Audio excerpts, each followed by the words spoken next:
강혜신의 오늘의 미국. 어느 해보다 추수감사절을 생각하게 되는 추수감사절입니다. 미국의 추수감사절에는 신화도 있고 논쟁도 있지만 중요한 건 지금 분열된 미국의 인디언 부족과 영국의 종교 박해를 피해서 도망온 필그림의 관계가 말해주는 그 관계, 오늘 아주 중요해 보입니다. 푸드뱅크 음식 지원을 받는 미국인이 크게 늘어났습니다. 그런데 식료품값 인상 이후 푸드뱅크에 대한 기부는 줄어들었습니다. 트럼프 대통령 당선인과 멕시코 신임 대통령은 관세 문제에 대해 생산적인 대화를 했다고 밝혔습니다. 트럼프 당선인이 이민과 펜타닐로 멕시코에 관세를 부과하겠다고 밝힌 뒤 멕시코 대통령은 보복 관세를 말했고 하루 뒤에 일어난 일입니다. 그런데 두 사람이 한 말에 약간 또 차이가 있습니다.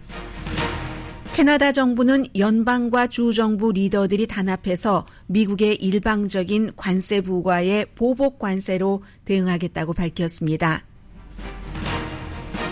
트럼프 당선인이 펜타닐 위기에 대한 대대적인 광고 캠페인을 할 것이라고 밝혔습니다. 구체적인 내용은 없어도 환영할 만한 조치입니다. 미셸 스틸 공화당 연방 하원 의원이 도전자인 데릭 트렌 후보에게 패배했다고 인정했습니다. 스틸 의원은 X에 모든 것은 신의 뜻이며 새로운 전의를 위한 일단의 마침표라고 말했습니다. 메타의 CEO 마크 저커버그도 어제 트럼프 당선인과 정치적인 미팅을 했습니다. 의사당 폭동 사건 이후 트럼프 당선인을 공공안전에 대한 위험 인물로 분류해서 페이스북에서 퇴출시키고 3년 만에 두 사람은 화해를 모색합니다.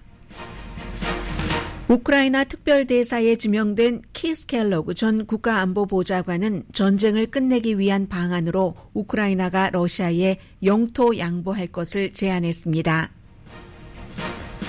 한국의 100년 넘어 만의 기록적인 폭설을 미국에서도 보도합니다. 여러분 안녕하십니까? 오늘의 미국 강혜신입니다. 제가 수십 년 동안 추수감사절에 방송을 녹음하는 걸 싫어해서요. 그것도 능력이죠. 그쪽에 능력이 별로 없기 때문에 항상 이렇게 생방송으로 여러분 해피 땡스기빙 데이입니다. 메리 크리스마스 앤 해피 뉴 이어 이렇게 인사를 드리게 되는데 수십 년입니다. 그런데 그 수십 년 동안 추수감사절을 여러분들께 말씀드리면서 당일날 방송을 하면서 한 번도 지금까지는 얘기하지 않았던 그런 얘기들로 오늘 맨 앞부분을 시작을 하려고 합니다. 글쎄요, 추수감사절에 험난한 역사라고 말씀드릴 수 있을까요? 오늘 악시오스와 뉴욕타임즈에서 서로 다르면서 또 비슷하기도 한 추수감사절 스토리를 보도를 했기 때문에 제가 그걸 약간 혼합을 해서 오늘의 미국을 듣고 계신 여러분들께 오늘 지금 바이든 대통령도 경찰국을 방문을 한 건가요? 그런 그 방문 등등이 있지만 경찰국이 아닌 것 같기도 하고요.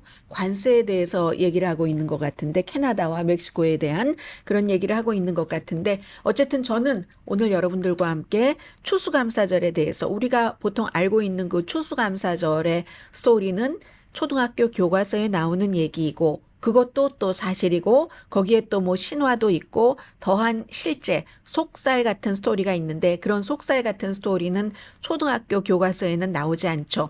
그리고 그게 어떻게 2024년 지금과 연결이 되는가 좀 되새겨볼 만한 가치가 있다 싶어서 좀 편안하게 들으시라고요. 정치 뉴스로 시작하지 않습니다. 오늘은 미국의 추수감사절은 북미 인디언인 와암파노아그족 그리고 메이플라워 순례자 사이의 신화적인 축제로 딱 얘기가 됩니다. 제가 바로 그 지역에 이제 그 메이플라워를 타고 온 그 사람들이 해서 이 스토리가 나온 그 지역을 간 지가 15년, 20년쯤 되는 것 같은데요. 정말 아주 심플하게 있었고 뭔가 표지판 같은 것이 있었고 그 당시엔 그걸 잘 느끼지 못했어요. 메이플라워 호에 그때도 제가 뉴스를 했을 때였는데요. 그랬는데 오늘 아침에 그 당시에 그 장면이 4월이었는데 너무 추웠거든요. 추웠던 그쪽 동부 쪽 그쪽에 그것을 지금 오늘 생각이 나는데 가족들이 오늘 추수감사절에 모이면 정치 얘기하지 말자 이런 말씀들 많이 하시잖아요. 어느 때보다 분열됐기 때문에 그 원주민과 부족과 영국에서 종교적인 박해, 피해서 왔었던 사람들이 어떻게 살아남을 수 있었는가. 결국은 뭐 싸움만 해가지고는 살아남을 수 없었고 그 신화가 말하고 싶은 것은 서로 전혀 다른 사람들끼리 도왔기 때문에 너도 좋고 나도 좋고 살아남았다. 물론 너도 좋고 나도 좋았는지 너만 좋았는지는 모르겠지만 그런 그 메시지 전해주고자 하는 메시지는 그거잖아요. 서로 함께 잘 모르고 새로 이 땅에 온 사람에게 뭐 어떻게 낚시를 하는가 여기서 그 추운 뉴 잉글랜드 지방에서는 그런 것들을 가르쳐 주면서 함께 살아남았다 하는 뭐 이런 얘기죠. 그래서 추수감사절은 그 기원부터 어떤 그 논쟁적이다 신화가 있다. 매사추세츠 플리머스 그쪽에 이제 딱 그 배를 타고 그 당시에 배니까 얼마나 통통배였겠어요. 굶주린 그 순례자들이 친절한 완파노아그족 그 구성원들로부터 도움을 받았습니다. 영국에서 그렇게 박해를 받다가 이민자예요. 말하자면 필그림이 뭐 종교적인 뭐를 피해서 하지만 이민자인 겁니다. 미국에 이제 이민자죠. 얼마나 기후가 혹독합니까? 제가 4월 달에 갔는데도 추워서 혼났다니까요. 그 뉴 잉글랜드의 혹독한 기후에서 낚시하고 사냥도 하고 그리고 뭔가를 심고 거두는 방법들을 가르쳐 줬다는 거죠. 성공했습니다. 그래서 그 해에 수확한 것으로 그때는 사실은 터키가 아니었다고 해요. 어떤 조류 고기는 먹었다고 하는데 그래서 이 순례자들이 족장을 말하자면 그 인디언 부족장을 초대를 한 겁니다. 마사소이트라는 부족장과 이 그 부족원들을 파티에 초대를 했죠. 초대를 하고 같이 손을 잡고 뭐 감사합니다. 이게 이제 땡스기빙이죠. 기도를 하고 뭔가를 먹고 그게 이제 1621년 그 플리머스에서의 추수감사절이라고 사람들은 생각을 합니다. 그런데 이건 이제 초등학교에 나오는 교과서인 겁니다. 비영리 단체입니다. 원주민과의 뭐 파트너십 위드 원주민 뭐 이런 단체가 있어요. 여기에 따르면 원래 그 잔치가 한 사흘 동안 이어졌답니다. 사흘 동안 이어졌는데 그때 그 완파노가족이 초대를 받아서 갔다기보다는 우리에게 총을 쏘면 어떡하는가? 그 걱정 때문에 그냥 하라니까 이 강한 사람들이 우리와는 다르게 생긴 강한 사람들이 총으로 위협을 하면 어떡하는가? 그게 무서워서 갔다는 거죠. 그리고 사실은 그 땅 자체도 그들의 땅이었는데 그리고 나서 약 50년이 지났습니다. 1621년부터 50년이 지나서 1700년이 되기 전이죠. 식민지가 확장이 됐습니다. 이제 13개 그 식민지가 쫙 이제 확장이 되면서 그 식민지의 주민, 영국에서부터 온 그 사람들과 완파노아그족이 전쟁을 했습니다. 전쟁을 하고 좀 이제 또 다른 그 부족들도 있었겠죠. 그러면 이제 좀 무서우니까 그 아래로 들어가고 노예가 되기도 하고 이렇게 됐는데 그런데 이 바로 전쟁을 한 뭐 이 부족이요. 완파노그아족은 뭐 용맹하게 싸우기는 했지만 결국은 뭐 거의 그 뭐라고 하나요? 모든 부족들이 다 숨지고 말았다고 할까요? 처음에는 이제 부족장 그리고 그 부족장의 아들이 특히 부족장의 아들을 살해를 시켜서 영국 사람들은 필립 왕이라고 킹 필립이라고 불렀답니다. 이 마사소이트라는 부족장의 아들이 메타코메트라는 사람이었는데 이 필립 왕을 살해를 했고 그리고 이런 거 본보기로 자주 보이죠. 이 필립 왕이라는 부족장의 아들의 머리를 다른 원주민 부족들에게 이 완파노구아족처럼 필그림에 대항을 한 게 아니라 노예가 돼서 지내고 있는 다른 부족들에게 경고의 의미로 다 그 플리머스 입구에 창에다가 쫙 걸어서 전시를 했다는 겁니다. 그렇게 해서 이제 완파노구아족이 거의 전멸당했고 이 스토리는 초등학교 수업에는 들어가지 않는다. 이게 이제 그 원주민과 같이 일을 하는 그런 비영리 단체에서 얘기를 하고 있는 겁니다.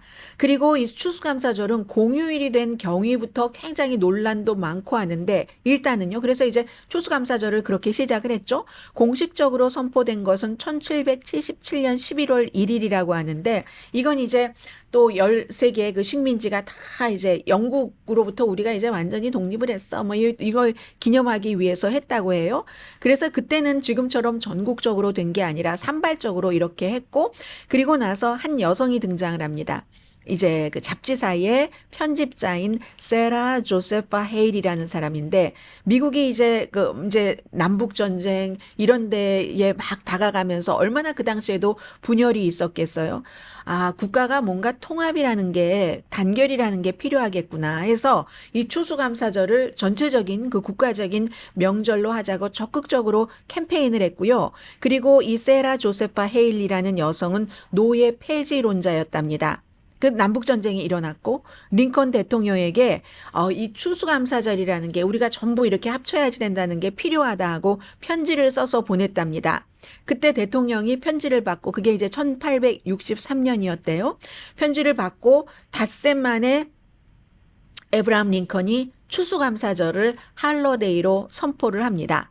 그리고 나서 이 여성은 이게 잘 편안하게 지내야지 되니까 지금 우리가 뉴스에서 많이 보는 것처럼 터키를 어떻게 구워야지 되는가 뭐 남으면은 뭐 호일에 싸서 냉동실에 넣었다가 또 뭐 샌드위치를 만들어 먹는 법 이런 것만 이제 평생 그런 남은 그 요리법을 이제 얘기를 하면서 홍보를 하면서 결국은 숨졌는데 이분이 그 노예 폐지론자이기는 했지만 미국을 떠나서 그 아프리칸들이 흑인들이 자유롭게 어떤 그 아프리카로 갈 수 있다던가 이런 것을 지지를 했습니다. 끝까지 이 땅에 남아서 지금 뭐 이 같은 그 할러데이를 백인과 흑인이 함께 즐긴다던가 이런 것은 상상을 하지 못했다는 거예요. 그런데 어쨌든 그럼에도 불구하고 에이시안 아메리칸도요. 굉장히 오랜 동안 이런 전국적인 할러데이 추수감사절 같은 것이 생길 때 배제가 됐었던 그런 인종이랍니다. 민권 운동이 일어나기 전까지 뭐 1960년대 50년대 이때까지 추수감사절을 이제 막 그 레스토랑에서도 주최하잖아요. 레스토랑에서 사람들이 모여서 추수감사절 같은 것 하는데 그때는요. 흑인 또 라틴계 아시아계 그리고 아메리카 원주민도 그런 식당에서 그런 공공 모임을 추수감사절 모임을 할 수 없게 그렇게 딱 못 박았답니다. 국가가. 그랬다는 거예요. 그리고 사실은 최근까지도 얼마 전에 숨진 2021년도에 숨진 아주 그 보수에서 굉장히 강한 목소리를 갖고 있는 러쉬 림보 같은 사람들 이런 사람들은 추수감사절에 대해서 뭐라고 얘기를 했냐면 뭐 원주민들이 그 순례자들을 도와서 그 미국이 이만큼 되게 된 처음에 뭐를 세웠다는 이거 전혀 관련이 없다 이제 이렇게 주장들을 많이 했어요. 그런가 하면 또 뭐 니콜라스 크리스토프 씨처럼 뉴욕타임스의 칼럼니스트 같은 사람은 참 이런 사람들이 미국에 와서 원주민 거기에 뭐를 퍼뜨리고 무슨 뭐 면역성이 없는 사람들에게 병균을 퍼뜨리고 이런 주장도 있지만 또 보수 쪽에서는 아니 원주민이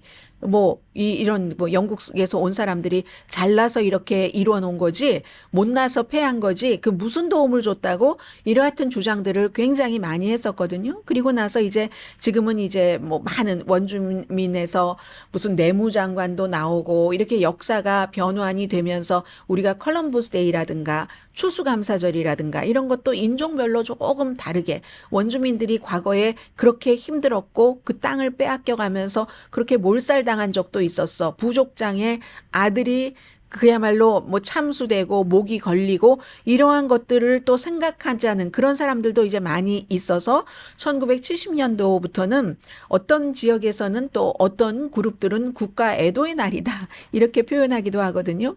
그래서 이제 추수감사절 식탁은 전쟁터가 된다. 이건 이제 뉴욕타임스로 오는 겁니다.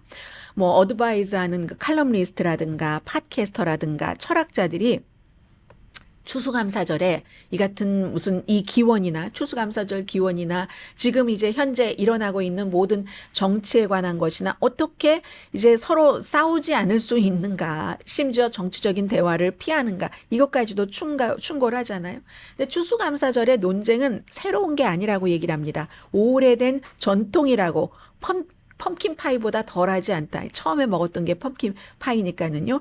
그래서 이제 예를 들어서 이 추수감사절이 에브라함 링컨이 했을 때는 11월의 마지막 주였답니다. 그런데 1939년도에 프랭클린 루즈벨트가 그 당시에 경제가 굉장히 어려웠었잖아요.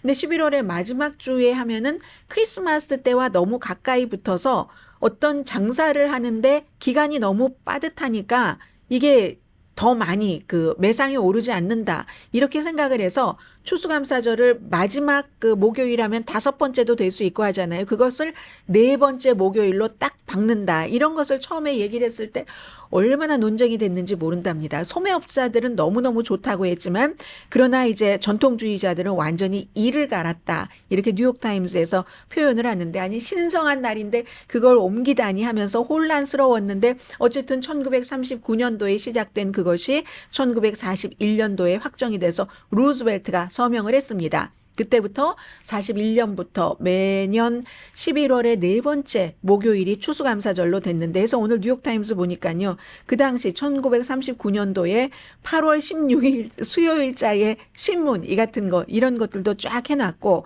그리고 추수감사절 논쟁이 지금 중동 있죠. 이스라엘과 팔레스타인.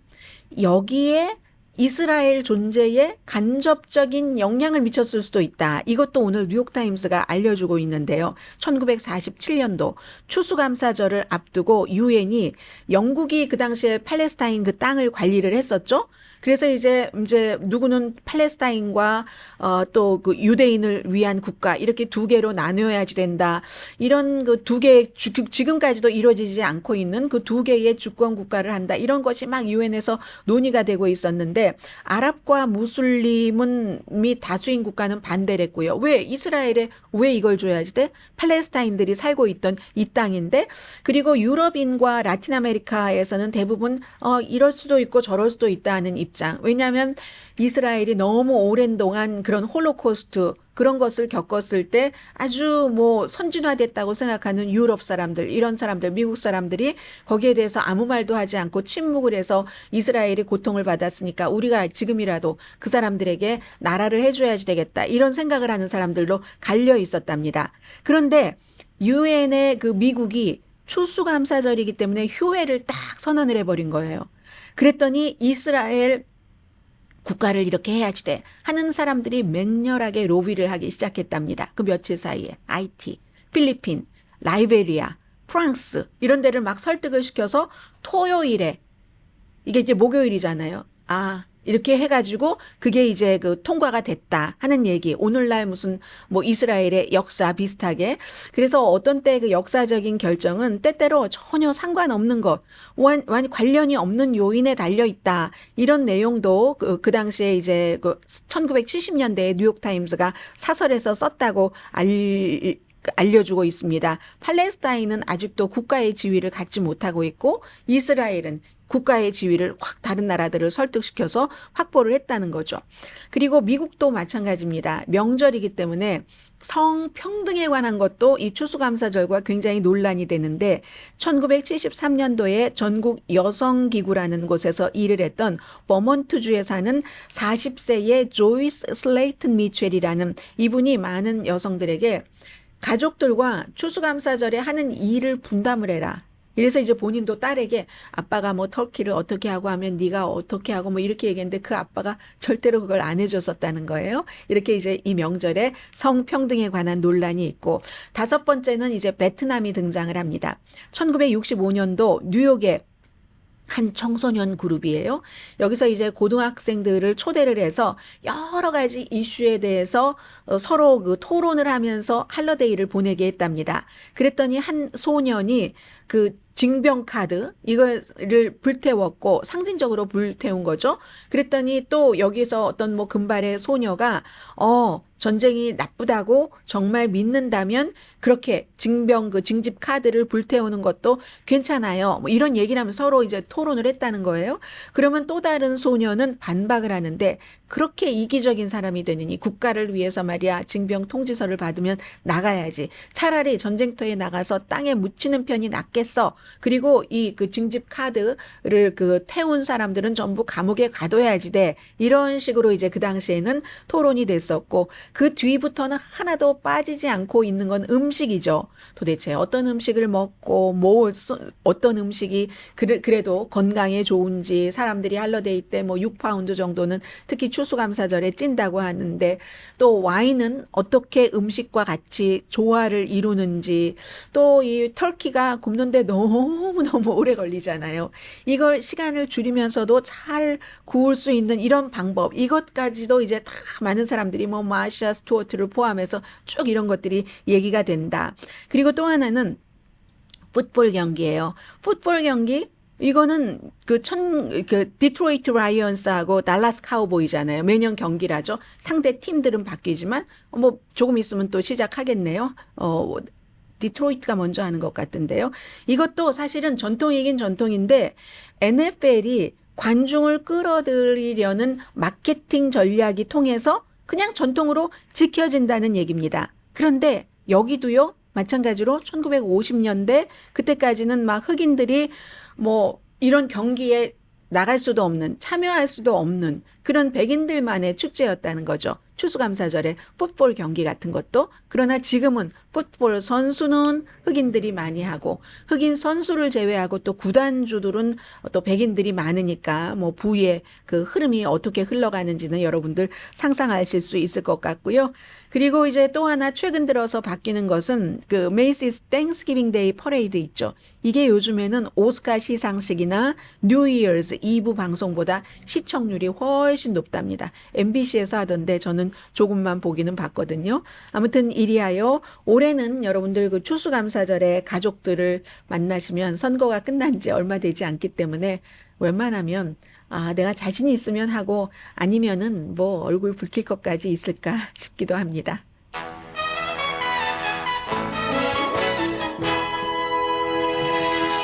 잠시 뒤에는 정말 그동안 그 바이든 행정부에서도 좀 아쉬웠다 싶은 펜타닐 문제 있죠. 그 펜타닐 문제에 대해서 트럼프 대통령 당선인이 내가 아주 대대적인 캠페인을 하겠다라고 얘기를 했고요. 그리고 그 관세, 멕시코와 그 캐나다에 대한 관세 부과에 대한 이 행정명령 뭐 첫날 발효를 하겠다 한 트럼프 당선인의 이 말에 대해서 멕시코 대통령이 굉장히 강하게 반응을 했잖아요. 그런데 그렇게 강하게 반응을 한 멕시코 대통령과 이 멕시코 대통령과 미국의 트럼프 당선인이 아주 좋은 대화를 나눴다고 하거든요. 그리고 캐나다도 무조건 미국에 밀리지는 않겠다. 뭐 이런 입장인 것 같습니다. 그런데 어쨌든 서로 화해하면서 좀 같이 가자 하는 모드인 것 같아요. 잠시 뒤에 전해드리겠습니다. 라디오 서울 방송 오늘의 미국 듣고 계십니다. 네, 멕시코의 신임 대통령 여자고 또 최초의 유대계 그 대통령이고 하는 클라우디아 쉐인바움 대통령과 트럼프 대통령 당선인이 어제 그 대화를 했는데 아주 훌륭한 대화였다. 원더풀한 그 대화였다라고 얘기를 했고 대단히 very자를 붙였습니다. 생산적인 대화였다. 불법 이민을 중단시키고 이 부분은 그런데 오늘 아침에 제가 새벽에 나왔을 땐 그런 뉴스가 없었는데 지금 다시 뉴스 나오는 거 보니까 트럼프 대통령 당선인의 말과 멕시코 대통령의 말이 다릅니다. 트럼프 당선인은 남부 국경을 사실상 폐쇄하는데 멕시코 대통령이 동의했다 하는데 멕시코 대통령은 그런 적 없다라고 얘기를 했습니다. 아무튼 뒤에 조금 더 자세히 말씀드리고요. 트럼프 대통령 당선인 얘기부터 하자면 또 마약 유입을 막기 위해서 할 수 있는 일. 미국인들의 마약 소비를 막기 위해 어떤 일을 할지도 논의했다. 이거 굉장히 중요한 거죠. 전날 멕시코 대통령이 이 펜타닐 같은 것이 멕시코를 통해서 미국으로 들어가는 것, 이것도 사실은 미국의 수요가 있으니까 미국 내에서 이것을 어떻게 막을 수 있는가, 그거 중요하다고 얘기를 했고, 트럼프 대통령 당선인이 그 얘기도 했네요. 그리고 이제 어제 서로 이제 대화를 한 뒤에 멕시코의 클라우디아 쉐인바움 대통령도 그 X예요. 그 외무장관과 같이 막 활짝 웃는 그 사진과 함께 이민 정책을 트럼프 당선인과 논의를 했고, 멕시코의 전략에 대해서 논의를 했다. 그리고 거기에 뭐라고 썼냐면 캐러번 있잖아요. 이게 매년 누군가가 주최를 해서 남쪽에서부터 쫙 대규모로 이렇게 걸어서 올라오는 것. 그런데 트럼프 그 대통령 당선인이 며칠 전까지도 그 캐러번 때문에 미국으로 이렇게 몰려온다고 했는데 그걸 지금 멕시코에서 막고 있습니다. 그래서 미국의 국경에 도착하지 못하는 게 우리 멕시코가 막고 있기 때문에 그렇다. 그런 것을 이제 미국 대통령 당선자에게 설명을 했다고 얘기를 했고요. 펜타닐 소비를 미국에서 막기 위한 그런 캠페인 같은 이런 것에 대해서 이제 말했다. 뭐 이런 얘기입니다. 그런데 오늘 이 클라우디아 쉐인바움 대통령이 트럼프 대통령 당선인의 남부 국경을 사실상 폐쇄하는데 멕시코 대통령이 동의했다라고 하는데 나는 동의한 적이 없다라고 밝혔습니다. 멕시코가 인권을 존중하면서 이 같은 이민 문제를 해결하기 위해서 그동안 해왔었던 뭐 캐러번을 막는다던가 이런 포괄적인 전략을 설명을 했습니다. 그래서 그 덕분에 캐러번이 미국 국경에 도착하기 전에 이게 멕시코에서 멈출 수 있었습니다. 이렇게 얘기를 했지 남부 국경을 사실상 폐쇄하는데 동의한 적이 없다. 이제 이렇게 얘기를 했습니다. 그런데 그럼에도 불구하고 제가 받은 느낌은요. 보통 이제 그 하루 전에 트럼프 그 대통령 당선인이 이 이민 문제, 펜타닐 문제 때문에 캐나다, 멕시코, 중국에 이제 각각 뭐 25%와 뭐 10%씩의 관세를 물게 하겠다. 이렇게 얘기를 했을 때 멕시코 대통령이 너무 강하게 우리 보복 관세 물린다. 그리고 말이야, 우리는 무기를 생산하지도 않는데 우리 막 사람들 막 싸우고 다치고 그리고 범죄 일어나고 하는 그 무기 사용되는 게 뭐 70%인가 80%인가라고 얘기를 했죠. 미국에서 들어오는 불법 무기야. 우리는 그리고 무슨 인조마약 이런 것에 우리 국민들은 익숙하지도 않아라고 얘기하면서 오히려 멕시코가 피해를 본다는 얘기도 했었고요. 그리고 관세를 물려봤자 80년 동안이나 멕시코에서 뭐 공장에서 짓고했었던 무슨 포드를 비롯한 제너럴 모터스를 비롯한 많은 미국 회사들도 힘들걸. 그 관세라는 것은 미국과 멕시코에 다 인플레이션 높이고 일자리를 줄이는 거야. 이렇게 굉장히 강하게 얘기를 했잖아요. 그래서 저는 여기에 대해서 트럼프 대통령 당선인이 어떻게 반응을 할지가 굉장히 궁금했습니다. 멕시코 내부에서도 심지어는 아직 시간이 뭐 2달 정도 남았으니까 좀 살살하고 좀 말도 들어주고 하면서 하지. 근데 이제 아마 멕시코 대통령은 계속 보든이 생각할 때 좀 지나치다 싶은 요구에 대해서 오케이 하면은 상대방이 더 강하게 누르겠구나라고 판단을 했는지 모릅니다. 그래서 그렇게 강하게 우리도 보복 관세 하겠어. 사실은 멕시코가 수출품의 정말 많은 부분을 미국에 수출하기 때문에 엄청나게 힘들 겁니다. 그런데도 불구하고 페소도 많이 내려갔었잖아요. 1.7%나 그 가치가.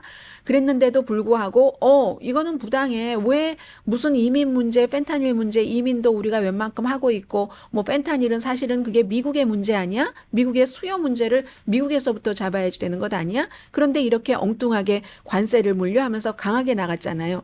그런데도 트럼프 대통령 당선인의 반응은 아주 좋은 대화를 했다. 원더풀한 대화를 했다. 이게 제가 조금 놀란 거고요. 사실은 트럼프 그 대통령 당선인도 앞으로 임기가 거의 비슷하잖아요. 6월 달이었었으니까요. 멕시코가. 그러면 본인은 6개월 뒤인 1월 말이 되는 거고 그렇게 될 때 국경이 접하고 있기 때문에 미국에서 멕시코에서 오늘 여러분들께서 추수감사절 음식을 드시고 과일을 드실 때도 멕시코에서 온 것이 상당히 많을 겁니다. 채소도 그렇고 그래서 이제 같이 갈 수밖에 없는 그런 그 입장이고 국경 문제도 마찬가지죠. 멕시코에서 얼마나 해주느냐 해주지 않느냐에 따라서 미국에 이제 불법으로 들어오는 사람들이 더 줄어들 수도 있고 늘어날 수도 있고 하기 때문에 약한 것은 맞지만 멕시코가 미국에 비해서 경제적인 규모나 모든 것이 약해도 약한 곳도 어떤 명분을 가지고 딱 그 강한 곳에 대항을 할 그럴 만한 것이 있다. 뭐 이런 뭐 그런 것에 조금 성공을 한 것 같고 트럼프 대통령 당선인도 그것을 충분히 이제 받아들여서 용인을 한 그런 그 대화가 온 것 같고요. 심지어는 멕시코에서 이런 얘기도 했었어요. 미국의 멕시코에 대한 그런 이유로 이민과 펜타닐에 대한 이유로 무역 관세를 부과한다는 것은 재발의 총속이지. 미국 자동차 회사들이 뭐 그렇지 않아도 트럼프 뭐 당선인은 테슬라 빼고 전기 자동차는 다 나쁘다고 해서 그 전형적인 이런 자동차들이 아주 좋을 줄 알았는데 이렇게 관세 부과 얘기가 나오니까 그쪽에서 만들어지기 때문에 유럽 자동차만 멕시코에서 만들어지는 게 아니라 미국산 자동차들도 멕시코에서 만들어지니까 거기서 만들어서 수출을 할 때 관세가 25% 5만 달러 자동차의 관세가 그럼 12,500달러? 이렇게 되면 미국이 재발의 총속이야. 이렇게 이제 얘기를 한 거. 이런 것들이 이제 다 통하는 거죠. 그리고 처음에 이런 얘기가 나왔을 때 이제 캐나다의 총리요. 주스틴 트루도 총리도 전화를 해서 한 10분 통화하고 아무 잘해보세요. 뭐 이렇게 얘기를 했잖아요. 그리고 어제 말씀드린 것처럼 캐나다의 새 민주당의 리더, 뉴 뭐 데모크라틱 파리의 리더가 안 된다. 트럼프 같은 사람은 강하게 나가야지 된다. 이렇게 얘기를 했었던 그 부분, 그 여론이 캐나다에서 하루가 지나면서 더 많이 뭉쳤답니다. 이건 이제 가디언의 보도인데요. 캐나다가 연방이 있고 또 주가 있잖아요. 연방과 주 10군데의 총리라고 할까요? 그런 사람들이 주지사라고 할까요? 총리라고 할까요? 뭐 이름이야 다 다르게 부르니까 트럼프의 관세에 함께 대항하기로 했습니다. 이미 미국이 관세를 부과시킬 때 미국에 무엇을 관세를 주는가 하는 것들을 리스트를 지금 만들기 시작했고요. 원유가 중요하죠. 캐나다에서 원유가 많이 오고 있기 때문에 미국이 원유 생산을 굉장히 많이 해도 캐나다 것이 필요한 겁니다. 여러 가지로 전략적으로 또 미국 것을 어느 정도 아껴야지 되기 때문에 그런 특정 상품에 대한 예전에 누구였었죠? 그 하원인지 상원인지에서의 지도자, 그 지도자가 너무너무 좋아하는 캐나다산 뭐가 있었는데 거기에다가 상징적으로 딱 지난번에도 이런 비슷한 일이 있었을 때 관세를 붙여버렸잖아요. 이런 것들을 대응을 합니다. 근데 대응은 하는데 지금 트럼프 대통령 당선자나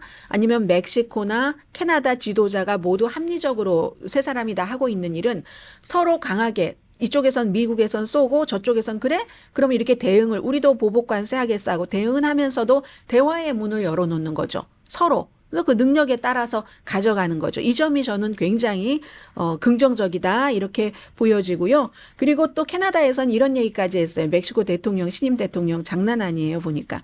이 멕시코, 캐나다 또 미국과의 무역협정 USMCA요.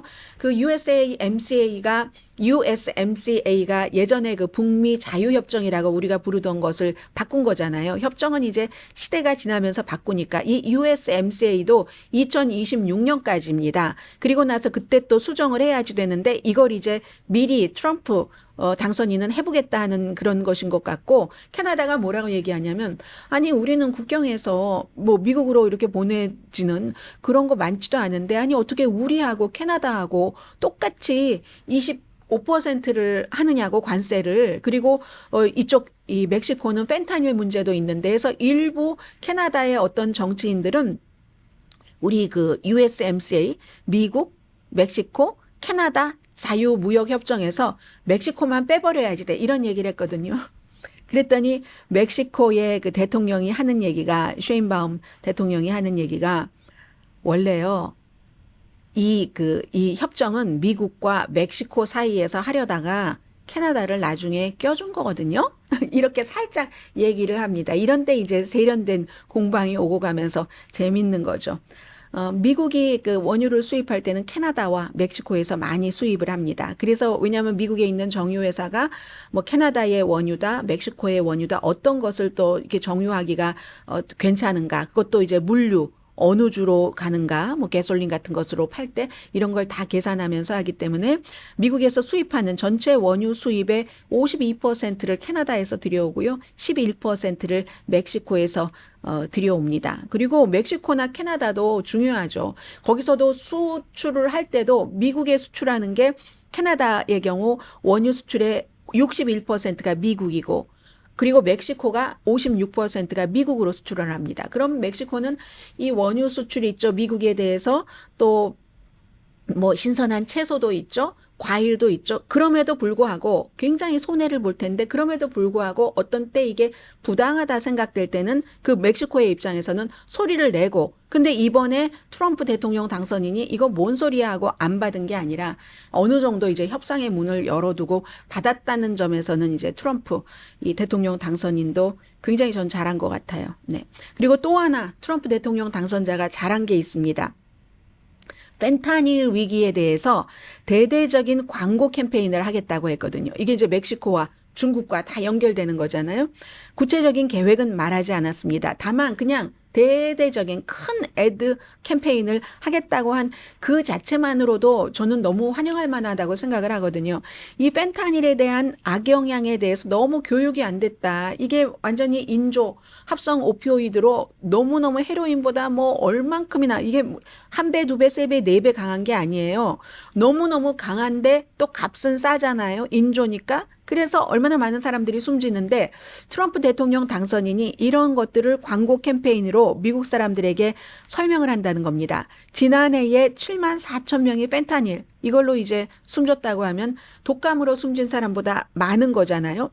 그래서 오늘 그 트루 소셜에 얘기를 한 건데 질병통제센터가 7만 4천 명 숨졌다고 한 거고 2022년도엔 더 했네요. 7만 6천 명. 그때는 팬데믹 기간이었기 때문에 아무래도 고립되고 이래서 그랬을지는 모르겠지만 물론 바이든 행정부도 펜타닐 여기에 대해서 조치를 전혀 안 한 거는 아니죠. 뭐 멕시코 그리고 캐나다와 함께 펜타닐 뭐 3개국 위원회 이런 것을 만들어서 불법으로 이게 들어오고 나가고 하는 것을 차단해 보려는 노력도 했었고 지난해에는 시진핑 중국 국가주석을 만나서도 이 문제를 논의하기도 했습니다. 그런데 펜타닐이 엄청 지금 퍼지고 있잖아요.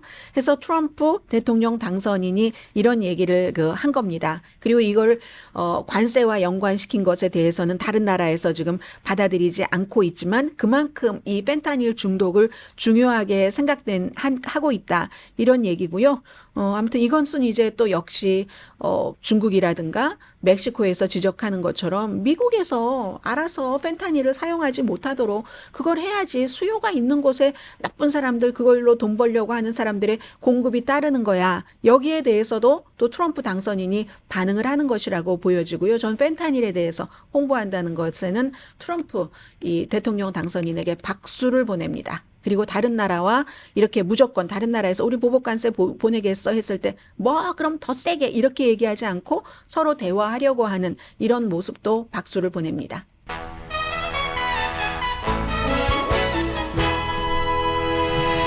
라디오 서울 방송 오늘의 미국 듣고 계십니다. 맛있는 음식 준비하세요. 네, 푸드뱅크의 음식 지원을 받는 미국 사람들이 지난해 크게 늘어났답니다. 그런데 식료품 값이 인상된 이후에 푸드뱅크에 기부하는 사람은 줄어들었다는 얘긴데요. 비영리 단체인 피딩 아메리카가 157군데 푸드뱅크를 대상으로 한 조사에서 이 같은 결과가 나왔다는 겁니다. 보통 이제 가을 되고 이렇게 할러데이 시즌 되면은 뭐 푸드뱅크에서 음식 예를 들어 뭐 아파트먼트라든가 뭐 이런 데는 또 뭐 큰 거 푸드뱅크 뭐다 하고 가져다 놓잖아요. 하면 사람들이 캔을 주로 많이 가져다 놓고 하는데 그런 것들이 줄어들었다는 겁니다. 수요는 늘어났는데 기부는 줄어들었다.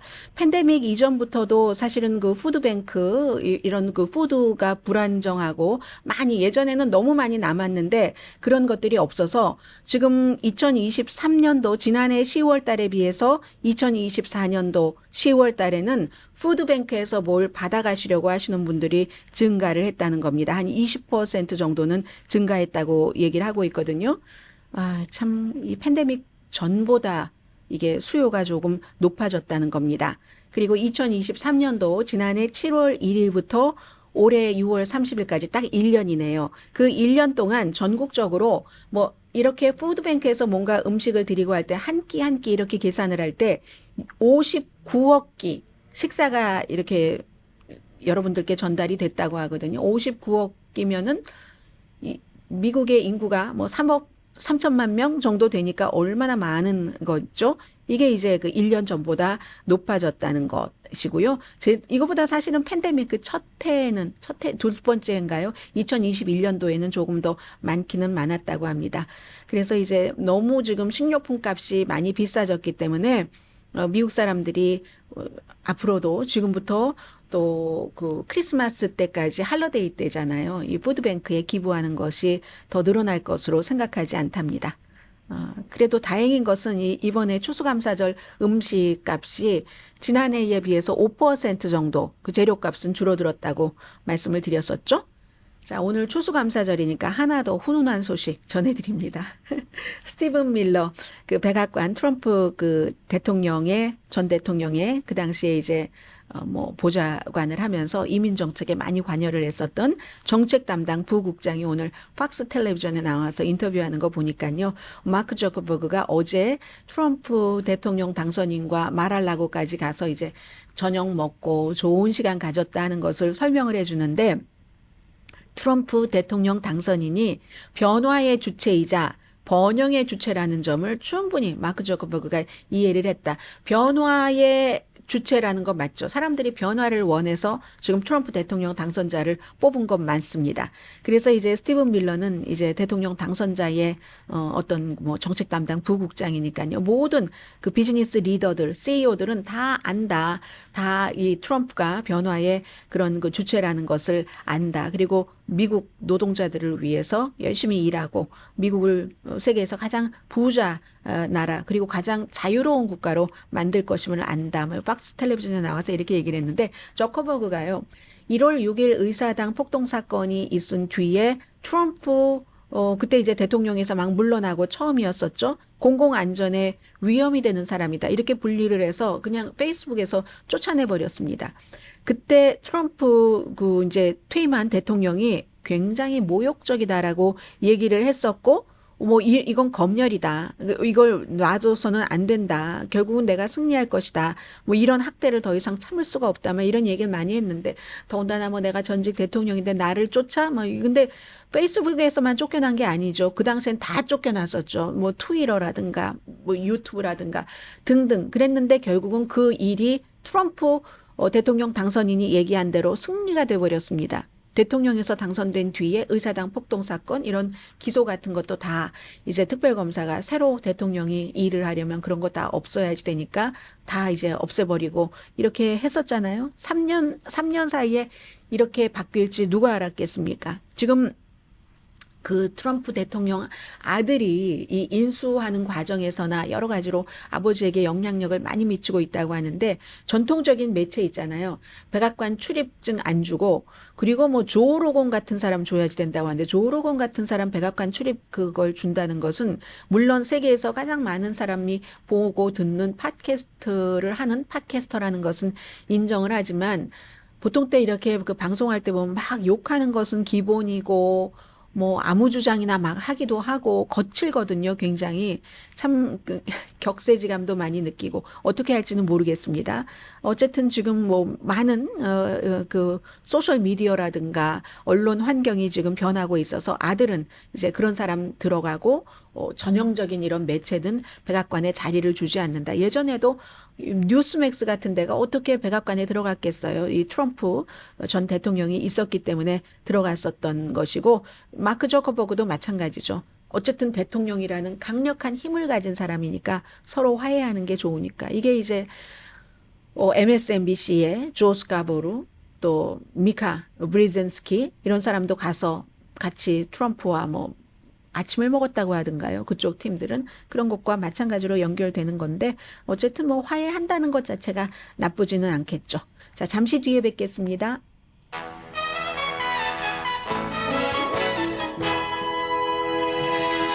라디오 서울 방송 오늘의 미국 듣고 계십니다. 네, 그 미셸 스틸 그 45지구죠. 캘리포니아 연방 상원 의원이 3선에는 실패를 해서 본인이 이제 그 패배를 시인을 했습니다. 참 아깝긴 하네요. 31만 5천 표 이상이었는데 그 가운데서 한 약 600표 차이로 민주당인 도전자 데릭 트렌 비엔나미즈가 이겼습니다.